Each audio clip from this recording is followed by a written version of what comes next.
অংশ, অংশের অংশ করা ইত্যাদি অবতারগণ আছেন। স্বয়ং ভগবান কখন আসেন? ব্রহ্মার একদিনের প্রিয় অবতার স্বয়ং ভগবান ব্রহ্মার একদিনে তিনি আসেন। দেখুন, অবতার আর স্বয়ং ভগবানের বিষয়টা ভালো করে লক্ষ্য করুন। অবতারগণ কখন আসেন? যখনই ধর্মের গ্লানি এসেছে। নৃসিংহ অবতারে ভক্ত প্রহ্লাদকে রক্ষা করবার জন্য হিরণ্যকশিপুর মতো অসুরকে দমন করে আবার ধর্মকে প্রতিষ্ঠা করেছেন।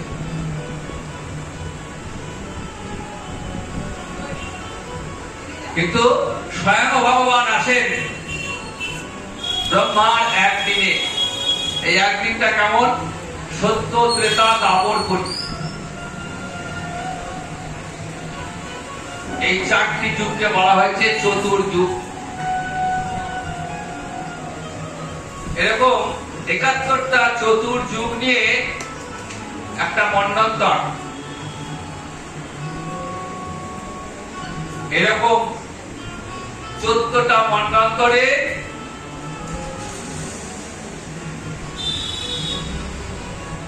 ব্রহ্মার একদিন। আবার ঠিক একইভাবে এরকম ১৪ মন্বন্তর আসলে ব্রহ্মার এক রাত। এই ব্রহ্মার একদিনের সৃষ্টি আর রাতে হলো প্রলয় বা ধ্বংস।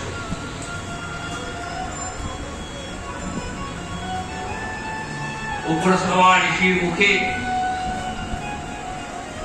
ভগবানের এই কথা শুনে সৌনক আদি ঋষিগণ উপরশ্রবার কাছে শ্রীহরি মহিমা শুনতে চাইলেন।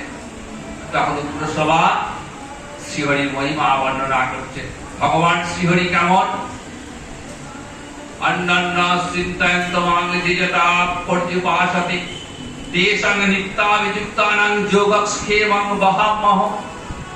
গীতা বাক্যে আমরা জানি ভগবান নিজ মুখে বললেন, অন্যান্য চিন্তয়ন্তমাং, আমার কথা যে অন্যান্য চিন্ত হয়ে কায়মন বাক্যে যে আমার কথাই ভাববে আর অন্য কোনো কথা আসবে না হৃদয়ে, সেই ভক্তের যোগ এবং ক্ষেম আমি বহন করি। যোগ মানে অপ্রাপ্য বস্তুটা, আর ক্ষেম হচ্ছে প্রাপ্ত বস্তুকে রক্ষণ করা। শ্রীমদ ভাগবতী উদাহরণ রয়েছে। দেখুন, সুদামা বিপ্র ভগবানের বাল্য সখা। কৃষ্ণ ছাড়া সুদামার আর কোন চিন্তা নেই। সেই সুদামা যখন গোবিন্দের কাছে গেছেন,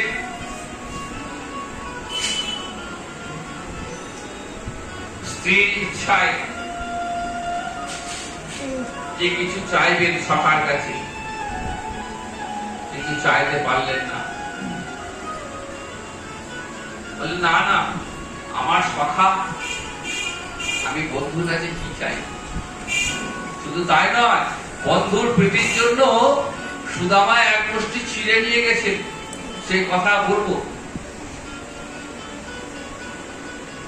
তো ভগবানের অতি প্রিয় ছিঁড়ে। ভগবান ভক্তের অন্তরের ভালোবাসাটা দেখেন। ভক্তকে দিচ্ছেন সেটা দেখবেন না, অন্তর থেকে তিনি আমাকে কি দিচ্ছেন। পত্রং পুষ্পং ফলং তোয়ং যো মে ভক্তা প্রযচ্ছতি ভক্ত উপহিত স্বামী। বলেন, আমি ভক্তের দেওয়া পাতা ফুল পর্যন্ত, কিন্তু ভক্তকে হতে হবে প্রযত আত্মা।